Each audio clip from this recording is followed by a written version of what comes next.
తగిన శాస్త్రి పఠాన్ ఖాదర్ వలీఖాన్ రచన చందమామ కథలు. అక్బర్ పాదుషా ఆస్థానంలో బీర్బల్తో పాటు అతని చిన్ననాటి స్నేహితుడు ఒకడు ఉండేవాడు.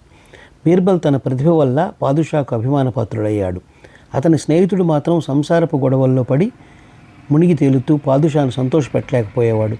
అందుచేత బీర్బల్ పైన అతనికి అసూయ ఏర్పడింది. ఒకనాడు పాదుషా అర్థం లేని మాటలకు గూఢార్థం ఉంటుందా అని సభలో ప్రశ్న వేశాడు. వెంటనే బీర్బల్ ఉంటుంది మహారాజా అన్నాడు. బీర్బల్ స్నేహితుడు లేచి, అది అబద్ధం మహారాజా, అర్థం లేని మాటలకు గూఢార్థం ఎలా ఉంటుంది? అలాంటివి నేనెన్నో మాట్లాడగలను అన్నాడు. తన స్నేహితుడు దుర్బుద్ధి బీర్బల్కు అర్థమైంది.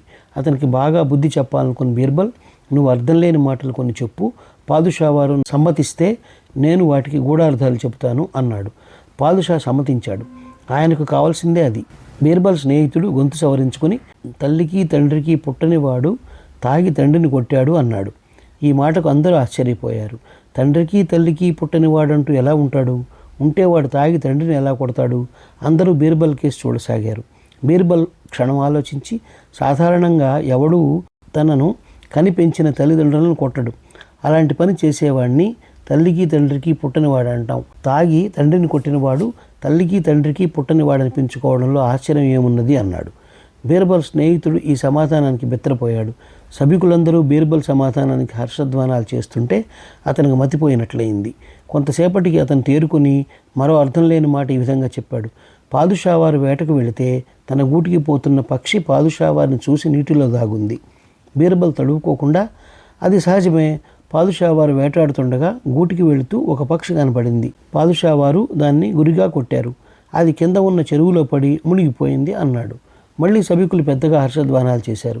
ఈసారి బీర్బల్ స్నేహితుడు, గడ్డి చాలక గాడిద సింహాన్ని తన్నింది, ఇందులో గూఢార్థం ఏమిటి అన్నాడు. లేకేం, సింహం ముగరాజు, గాడిద సేవకుడు. గాడిదకు గడ్డి చాలలేదంటే జీతబత్యాలు చాలలేదన్నమాట. అందుచేత గాడిద సింహాన్ని తన్నింది. ఇందులోని గూఢార్థం ఏమంటే, పాదుషా వారు సింహం, మన మిత్రుడు గాడిద, అతనికి గడ్డి అంటే పాదుషా వారిచ్చే బత్యం చాలడం లేదు. అందుచేత అతను పాదుషా వారిని తన్నాలని చూస్తున్నాడు అన్నాడు బీర్బల్. తనకు అలాంటి దురభిప్రాయం ఎన్నడూ లేదని బీర్బల్ స్నేహితుడు పాదుషా వారికి మరీ తెలుపుకున్నాడు. అతనికి నిండు సభలో గొప్ప పరాభవం అయింది. అదే పాదుషా బీర్బల్ను సత్కరించి గౌరవించాడు. ఈ కథ నచ్చినట్లయితే షేర్, లైక్, సబ్స్క్రైబ్ చేసి పక్కనున్న గంట ఐకాన్ని కొట్టండి.